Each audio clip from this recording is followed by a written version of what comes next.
In 1969, a group of astronauts changed the world. They walked on the moon. It's one small step for man, one giant leap for mankind. In 1972, our journey ended. We've never been back. 2010 begins a year of change. Private companies are working on next-generation spaceships. Governments are looking to go back to the moon and on to Mars. It's time to look up and dream again. It's time to push humans into the cosmos. It's time to educate and engage the planet. It's time for Spacevidcast.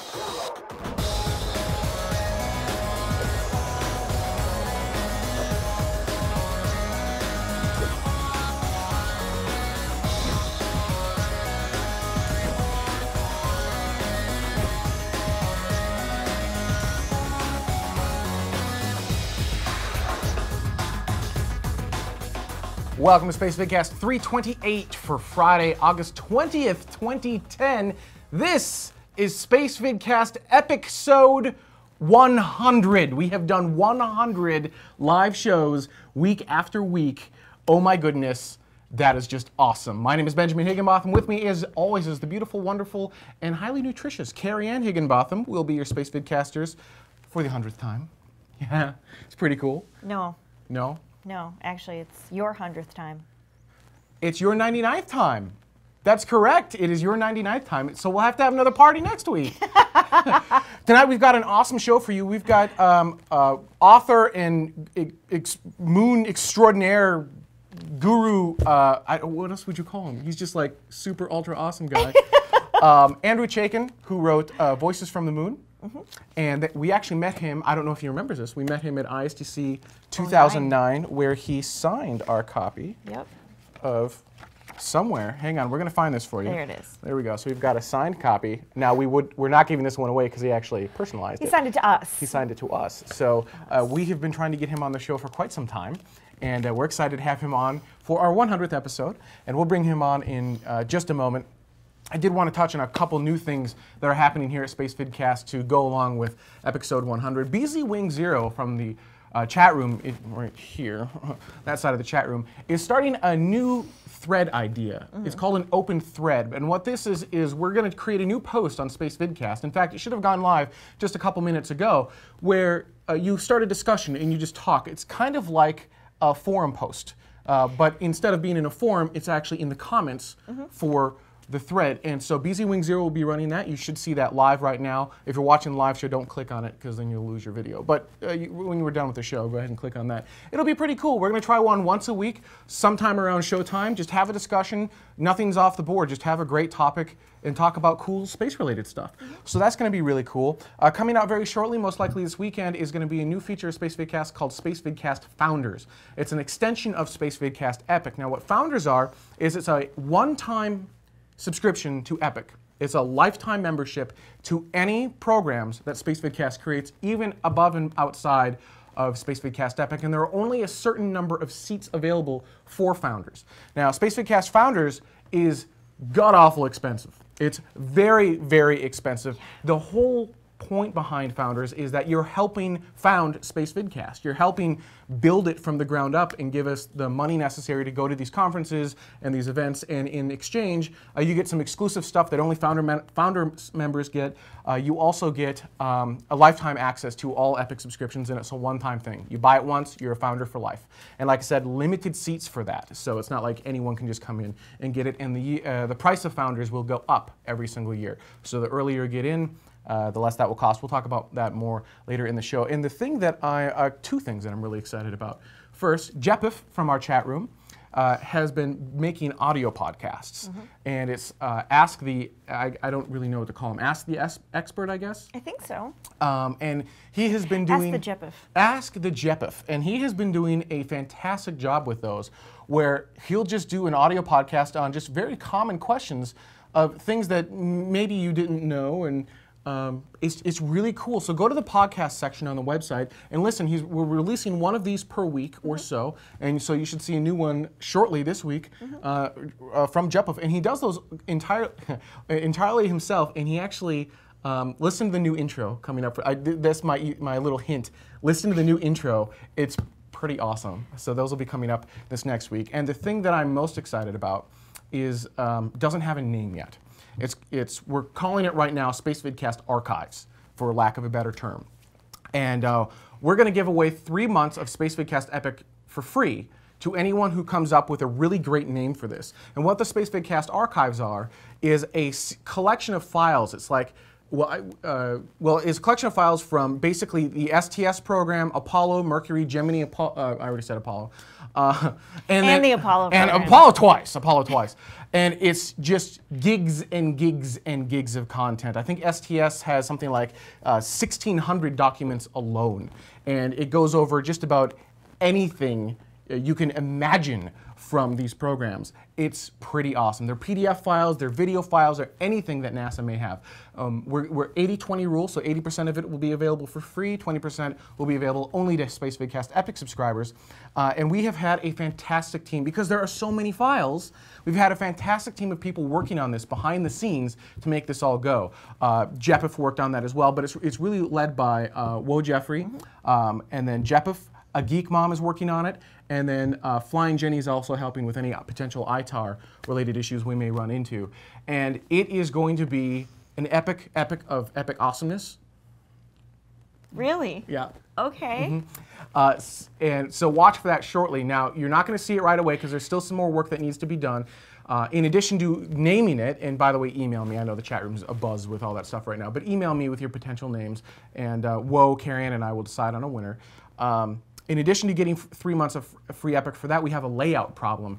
Displaying this much data, because there's so much stuff, we're talking about thousands and thousands of items, is very difficult. So we need a graphic designer to help with the layout. Now, we'll release even if we don't have the design kind of in place. But for any graphic designer that is able to help us out with that, again, 3 months of Epic for free for that one. To help make that all go. So that's going to be really, really cool. And to give you a taste of that, we have got files from the archives, I think is what, Wo, is that what you're calling it? Tell me in the chat room, I don't remember what you're calling it. From the archives, something like that. And that's available. Yes, yep, that's from the archives. From the archives. And that's available now. And what that will be is every show is going to have some of the archive files attached to it, starting with episode 100-328. So starting with this show, you're going to start seeing some files attached, and they're just going to be anything that we happen to talk about from the archives. So we posted right in the show itself. Spacevidcast Epic members, you get a little bit more, but it'll also be available for anyone who's not an Epic subscriber also. And one last housekeeping note before we get into Andrew. I'm doing this fast so we can get to Andrew, because I want to get to Andrew. One last housekeeping note is we're trying to get 20 transcribers. And you will be responsible for 15 minutes of transcribing per month, approximately, depending upon how long the shows go. 15 minutes of transcribing per month, and so long as you're an active transcriber, you get Epic for free. It's just a month-over-month thing. So if you do 15 minutes worth of work for us in transcribing per month, and there are only 20 seats available, then you will get Epic for free for however many months that you do that. And the whole idea is we want to transcribe absolutely every single episode, and we've got Hantner. Right, hang on, lean back, see he's right there, There he is. Hantner working on this, a lot of this solo. And if we get 20 people, then it's only 2 to 4 minutes per live show that you have to transcribe, which is way easier than trying to do 40 minutes all by yourself. So it's not a lot of work, and if you can't afford Spacevidcast Epic, no problem, 15 minutes a month, and whop, bam, boom, off you go. On that note, let's bring our guest on. All right. Oh yeah, it's all you. You want me to reintroduce Andrew? Yeah, absolutely. Yeah. Let's read. He's worthy of dual introduction. So, for those of you who may not be familiar with Andrew Chaikin, shame on you, first of all. For shame. What's wrong with you people? Andrew is a space writer. He was an editor for Space.com for a while. He writes and produces these books. This one he actually did with Victoria Cole. This is our favorite because this was our first that we got from him. Right. So lots of pictures, but lots of really great stories. And he's we like pictures. What can I say? They're pretty. He's interviewed almost all of the original Apollo and Mercury Gemini astronauts. and which one of his books inspired the HBO 12. There, can't do it. There It's hard to do, right? It With is. the lights this way now? Yeah. From the Earth to the Moon, the 12-part series on HBO with Tom Hanks, and just a really incredible series. If you guys haven't seen that, please do that. And he actually does have a little bit of a cameo. I don't know if you knew that. No, I didn't know that. Yeah, he gets to be a little reporter. Ooh. Yeah, at some point. Anyway, so enough talking about Andrew. Let's talk to Andrew. Andrew, welcome to our 100th show. Thank you. Very nice to be with you. We've been talking about doing this, and we finally pulled it off, huh? Yeah, absolutely. Well, like forever, it seems, I think. Excellent. Well, I'm happy to be here, and congratulations on show number 100. Booyah! And what better guest to have us on for show 100 than the guy who literally, it's been like over a year that we have been trying to get you on the show. Yeah. Here I am. It's worth the wait. Thank you. Thank you. So, Andrew, you've written a number of books. Is it 7, is my understanding? Oh, gosh. Yeah, it's something like that. I mean, I did A Man on the Moon. I did a history of flight for the National Air and Space Museum. Did a book about 11 years ago with Alan Bean of his paintings. More recently, my wife and I did Voices from the Moon, which you held up, and also a children's book on Apollo, which is also illustrated with Alan Bean's paintings. And if I may, is it okay if I plug? Please. Oh, yeah, absolutely. Please do. Yes. Because I really do want people to know about this in all seriousness. It's called A Passion for Mars. And I'll see if I can get this to show up at all. There you go. And I spent 4 years on this one. And, you know, Mars is very near and dear to my heart, as it is to, I'm sure, many people watching. And, you know, in the book, I talk about people who I have known and who I have written about, in some cases covering Mars missions. I was actually a student intern on the first Mars landing, Viking 1, when I was in college. And the man who was the leader of the imaging team on Viking, a geologist named Thomas Much, M-U-T-C-H, was actually a huge influence on me. I'll show you a picture of him during Viking. Here he is being interviewed at JPL. And he was just a tremendous influence on so many people who have become movers and shakers in Mars exploration. Here am I with the intern group, sitting there with a rock in my hand in 1976 at age 20. But you know, I also cover the Mars rovers. I spent a couple of weeks at JPL with the Mars rover team in 2004. I cover this whole question of whether there's life on Mars, the meteorite from Mars. I covered that in great detail when I was writing about it for Popular Science and other magazines.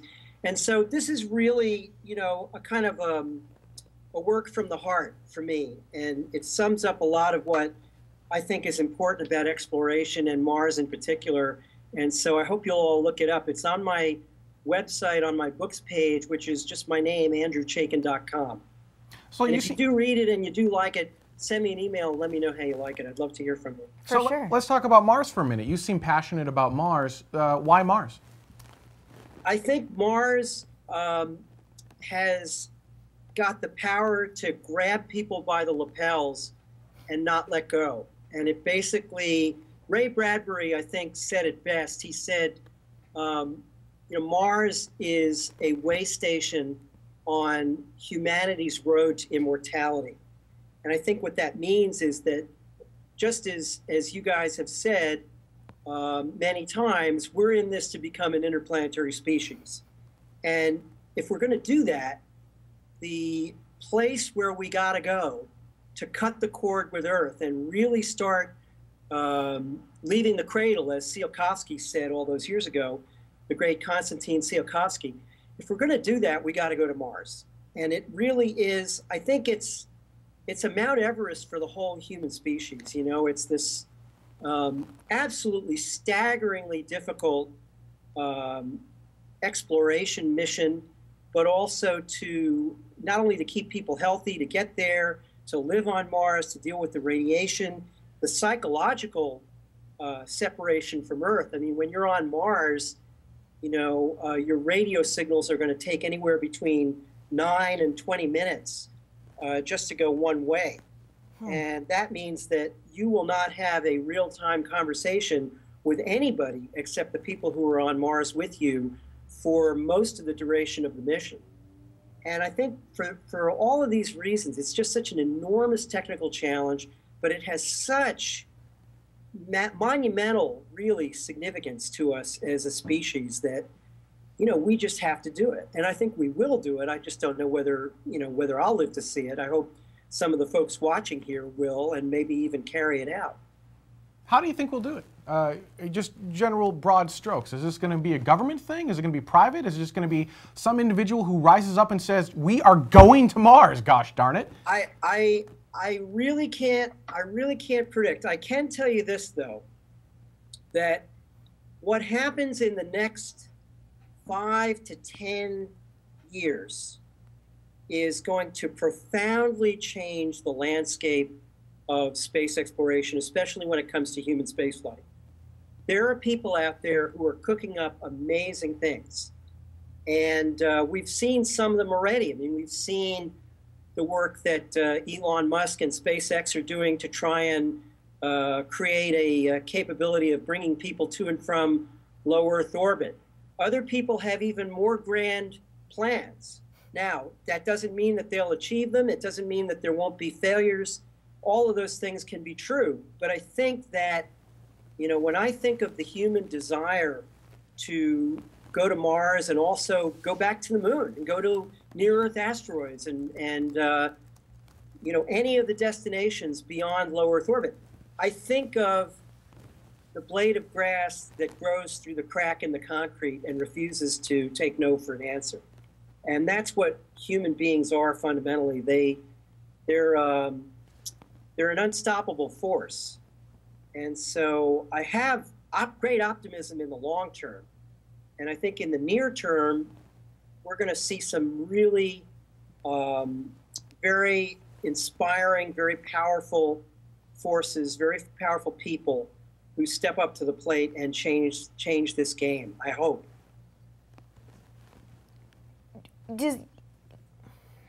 What do you think we can do to get to Mars sooner? Because now that we're talking about it, because that is kind of a passion for Ben and I myself.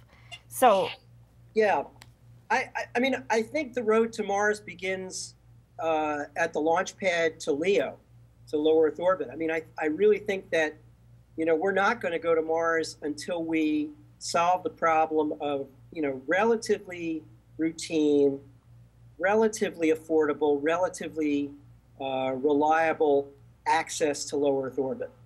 And, you know, we still haven't done that. The Russians have come the closest of anybody to doing that with the Soyuz. So, you know, I would love to see us, whether it's SpaceX or someone else, develop something that's really robust and reliable to get us to and from low Earth orbit. Once we've got that foothold, and then folks like Bigelow can start putting up inflatable habitats and things like that. There can be really, literally the beginning of those hotels in space that we've all been waiting for ever since 2001: A Space Odyssey, right? Mm-hmm. You know, it's got to start with that, though. It's got to start with that routine access to the near space environment. But once we do that, you know, watch out, because there's so many neat ideas for how to advance the state of the art in space travel. There's a guy who I'm sure you've heard of, Franklin Chang Diaz, mm-hmm. who's a former shuttle astronaut and working on a nuclear-powered ion rocket. It's called the Variable Specific Impulse Magnetoplasma Rocket. It uses a magnetic nozzle instead of a metal nozzle, so that you can fire it indefinitely and it won't wear out. You know, he says that if he can get that thing perfected, it can cut the travel time to Mars in half. And it would be the equivalent of going from the airplane to, it'd be the equivalent of going from the balloon, where you're at the mercy of the winds, to the airplane, where you can just point it in the direction you want to go and go. So instead of being at the mercy of orbital mechanics, we would just be able to point at the planet we want to go to and go. And, you know, I think, you know, that's just one of countless ideas out there that people have been working on. And so, like I say, I'm very hopeful that eventually we'll solve these problems.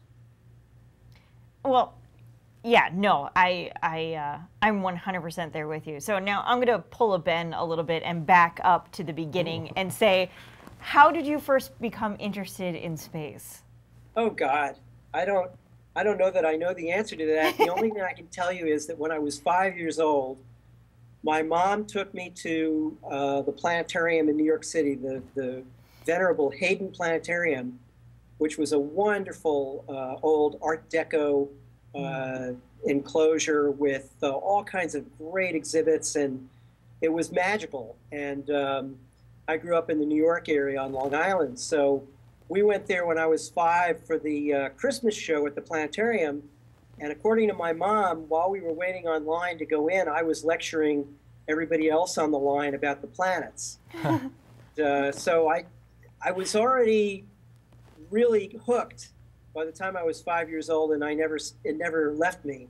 And of course, when I was 5, it was 1961 when people were just starting to go into space. And so, you know, I kind of grew up along with the space program, and what an incredible time to be a kid and to grow up. You know, I mean, you couldn't have asked for a more exciting time. So I really feel like I've lived a charmed life in getting to live through that, witness it, and then grow up to become a historian and a storyteller of space, that I get to sit down with the people who've made this history and then tell their stories to the rest of the world. For sure. So you do a lot of speaking, but you know, you started off writing books, is my understanding, right? Well, I started off writing magazine articles, actually, because I was an editor at Sky and Telescope magazine, if you've ever heard of that. It's still being published. It's still considered the sort of monthly Bible for amateur astronomers. And that was where I started my journalism career way back in 1980. And, you know, at that time, the shuttle program was just getting started. I was covering the early shuttle missions, covering the Voyager encounters to the outer planets, started writing for other magazines.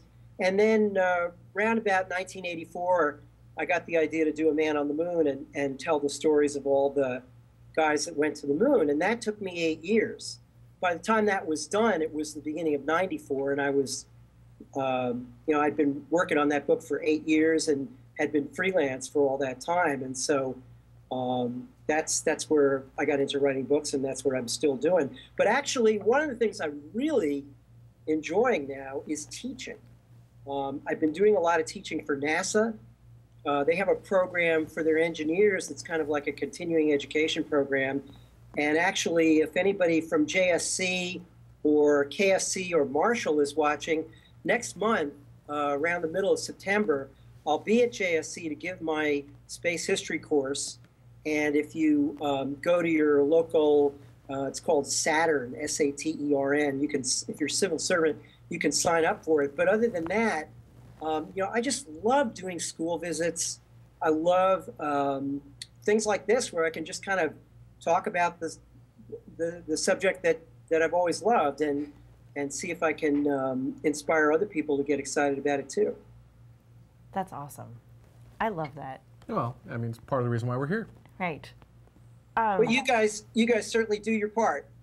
Well, as do you. I mean, seriously, look, this whole thing was inspired. This is some of the best TV I've ever seen.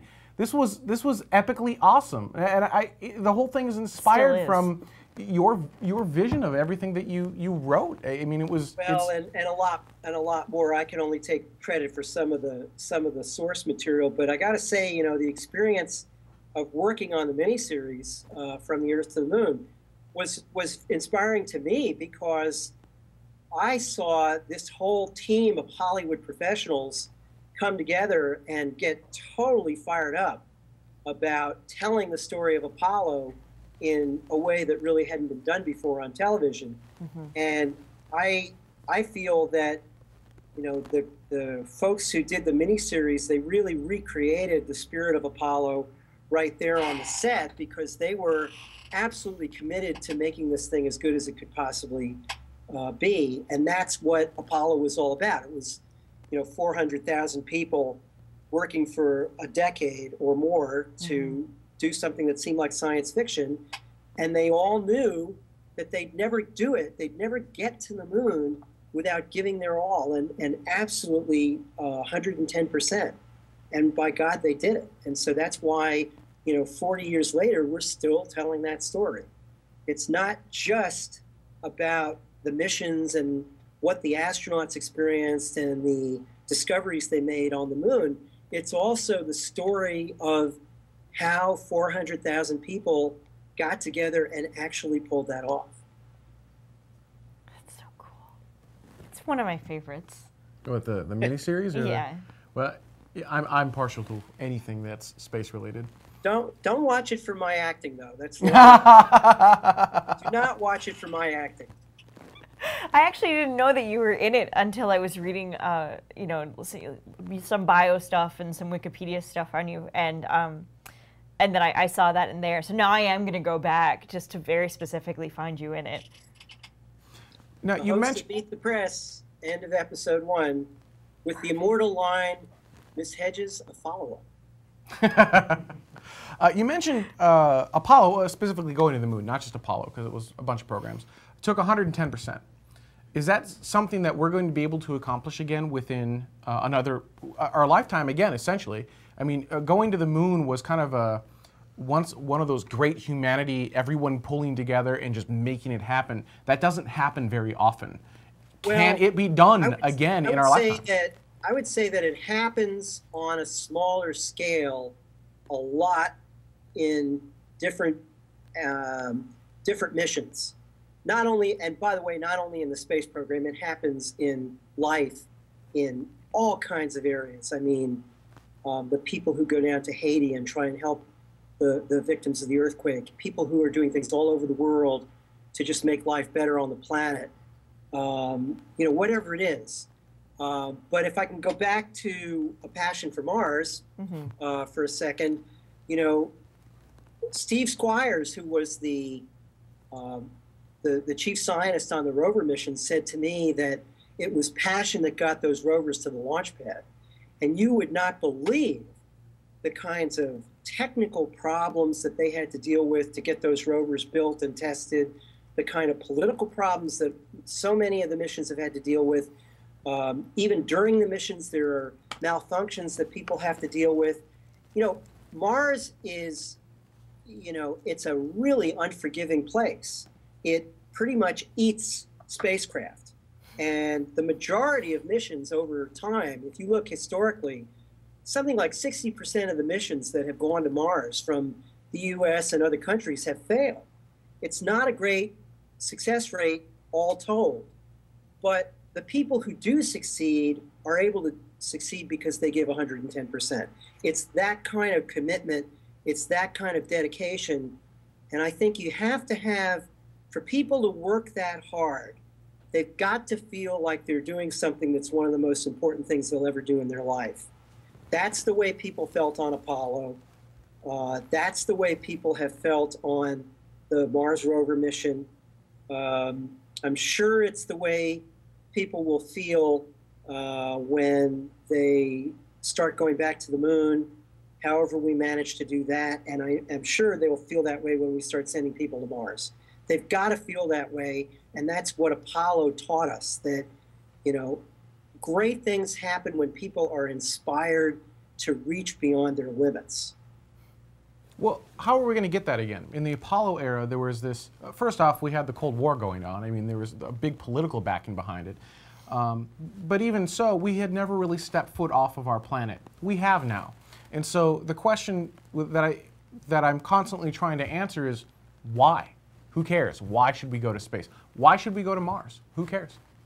Yeah, and the thing is, you can't go back to the Cold War. You can't relive the 1960s. There have been too many people who've tried to recreate the conditions that gave us Apollo, right? I mean, they said, gee, if there could just be a presidential speech, you know, and it would just mobilize everybody to do this thing. Well, not really, because Apollo was a unique event. It was a kind of a substitute for a shooting war as part of the Cold War that we didn't have to fight, because we did it a different way. We did it with Apollo. We did it as a kind of a peaceful alternative to war.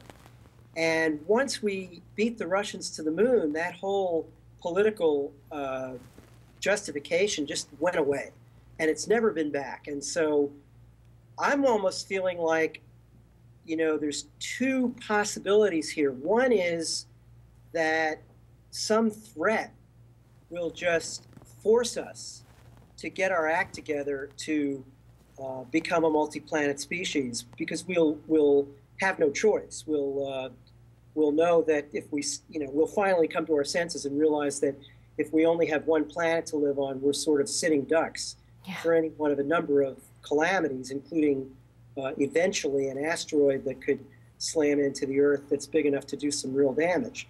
And even before then, we've got to worry about other, you know, asteroids that could wipe out cities, not planets. But still, eventually we're going to come to that realization. Now, the other thing that I think is this blade of grass growing through the concrete.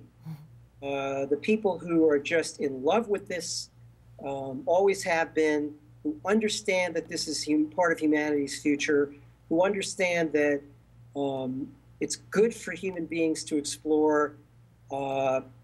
It's good for humans to do hard things. That's part of what Kennedy was trying to say when he said, you know, we choose to go to the moon and do the other things in this decade, not because they're easy, but because they're hard. He said that as a way of verbalizing the fact that, you know, exploration is good for societies.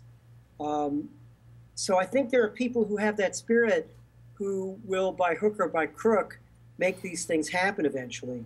As far as right now and the general populace, I don't have any magic bullet. You know, people have a lot on their plate, and they have a lot of concerns, and I don't blame them for not necessarily paying attention to what the space program is doing.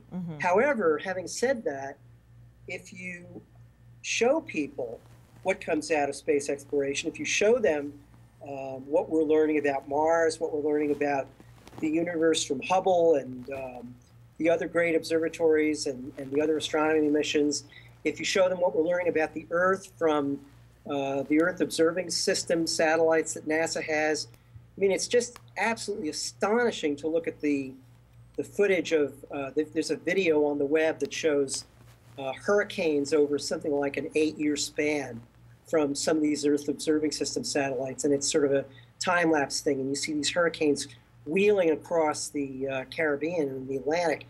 And, you know, the fact that we live at a time when we're able to gather that kind of perspective, or, you know, just the pictures from the Mars Reconnaissance Orbiter, where you're able to fly down, go to Google Earth and look at the Mars in Google Earth, or the Moon in Google Earth, and you can fly down and look at individual boulders on the slopes of mountains. I mean, we live in an extraordinary time for vicarious exploration that's only going to get better and better as the technology improves. So, you know, I think that I think a lot of it is grassroots. I think you have to have, you know, face-to-face contact with young people to change their lives and sort of pass the spark along.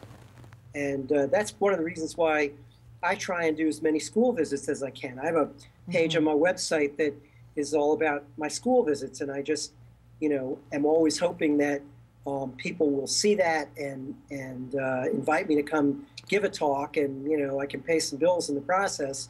But I love doing that, and I think anybody out there who's passionate about this, like we are, you know, you need to be out there talking about why this stuff matters. It's not just going to happen someday magically because somebody in power decides to make it happen.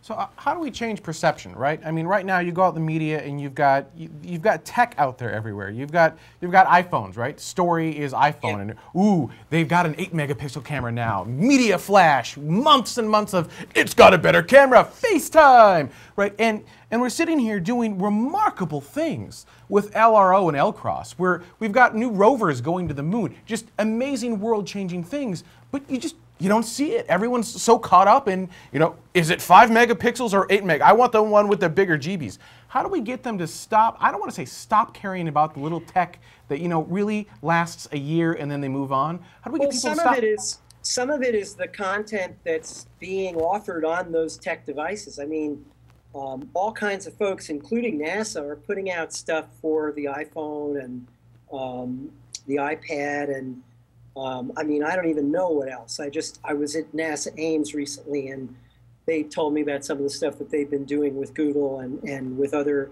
providers to put out,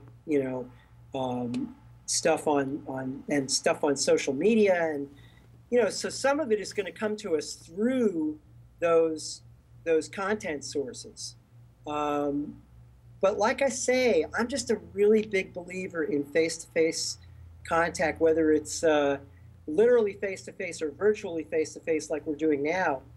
The passion of a human being transmitted to another goes a long way, I think. So let's all be out there doing that. That's kind of the best answer I have, and show them the new images from LRO and Mars Reconnaissance Orbiter and Hubble. Explain to them why they're cool, and don't even need to show them the images. Take them out under a starry summer sky. I mean, I live in southern Vermont where you can see the Milky Way when you go outside. That's cool. But even if you don't live in one of those places, you can still see the moon. You can see the bright planets. Venus has been out. Jupiter's out in the early morning now. Just crank your head back and look up and get that sense of wonder about being on a ball of rock that's going around a medium-sized star in a relatively average galaxy among hundreds of billions of stars in hundreds of billions of galaxies. And you start to make an impact on people. I sometimes argue that just about everyone is passionate about exploration in space. They just don't know it yet. They need someone to light that fire within them. And, I like that very much. That's a good way to think about it. Yeah. So where can people find you online, get your books, get your wares, as it were? AndrewChaikin.com is my website, and you can email me through that. You can get my books through that. I have been a very, very poor blogger. Someday I make it back to my blog, which is called Chaikin Space. I try to post when I can on Facebook and Twitter. The more of you guys that can spread the message about, I'm really here, I've done a lot to tell the story of what we've done so far, but I really feel like from here on in, my most important work is going to be trying to spread the message of why it's important to keep making new history, to keep doing things that are so inspiring that 40 years from now, we'll be talking about them. Absolutely. Nice. All right, Andrew, thank you very much for joining us. Stay with us if you don't mind for a few more minutes. I'd like to bring you back for a little bit in post-show. Got a few people that had some questions. Thanks everyone, again. Oh, thank you. Happy 100th show. Oh, Thank you. Thank you. It's awesome. I do want to point out a couple things.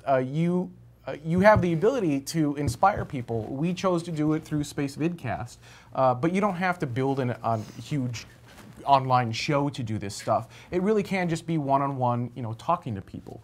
And that could be something as simple as grabbing a telescope, going out to your street corner, and just inviting people over to look up at the stars with you.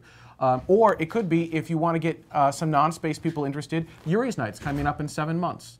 I know, that seems like it's a long way away, but it's not that long.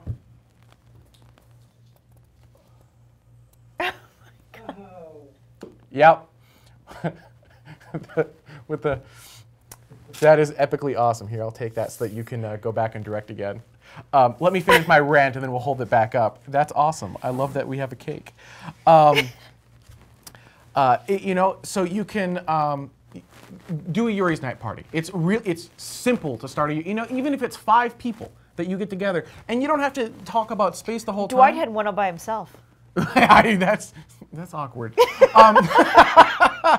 There are so many things you can do, and it just takes a little bit. I really do think most people love space and exploration. They just need to remember that they love space and exploration. I know that that's how I got rekindled, and as a kid I was all about space, and then I grew out of it. Well, I mean, it took something like STS to bring it back. Happy 100 shows, everyone. We wouldn't be here without you. We're ecstatic to have such a fantastic group of friends and community that makes this all go. The archive program is all the community, right? I didn't start it. Jeffrey basically said, "Hi, I'm going to do this for you now," and he did all of it. And well, not all. I'm sorry. He started it, and then we've got Jeff Mom and Jeff and Flying Jenny. And that's an example. Jeff did the same thing. He's like, "I'm going to make you some podcasts now." Yeah. And BZ Wing Zero, he's like, "Hey, here's another way." And that happened. I realized there are so many people in the chat room and in the community on YouTube, whether you can't watch live, that are helping to inspire people across the planet, and that's why we're here. We're here to inspire people, not just the U.S. Space is for all of humanity. It's not for a single country. It's for everyone to grow. And I realize I'm being super cheesy, but you know what? It's our 100th show, and this is. And you can tell because we have a cake. We have a cake. Calf, that is awesome. So who did the? Did you guys make that happen, or who? Yeah. Awesome. All right. Thank you, everyone, so much for joining us. Join us next week. Is next week our Space Up show? Next week is our Space Up show and my 100th show. And her 100th show. So I should have another cake. Next week, we will be broadcasting live from DC. Washington, D.C. for Space Up. If you can't make it to Space Up, we'll be broadcasting what we can. However, find a way to make it. If you want to learn about ways you can engage people, you're going to find those things at Space Up. If you want to be next to people who are making a difference, those people, they're going to be at Space Up. Is going to be at Space Up. Yeah. They're going to be there.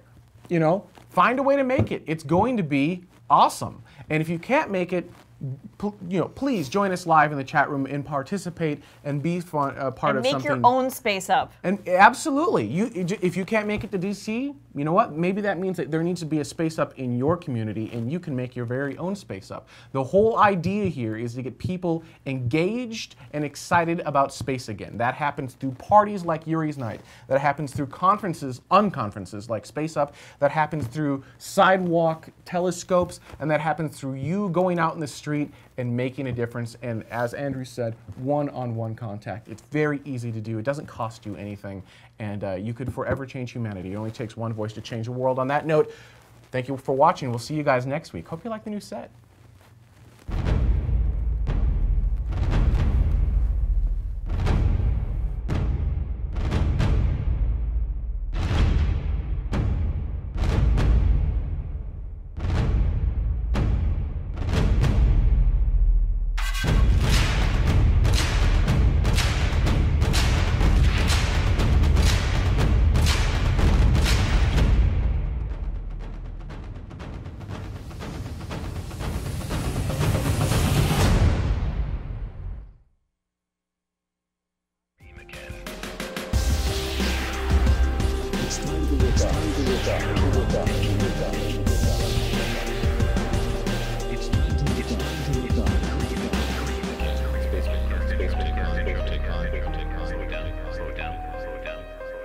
In 1969, the astronauts on the moon. In 1970, our journey. We've never.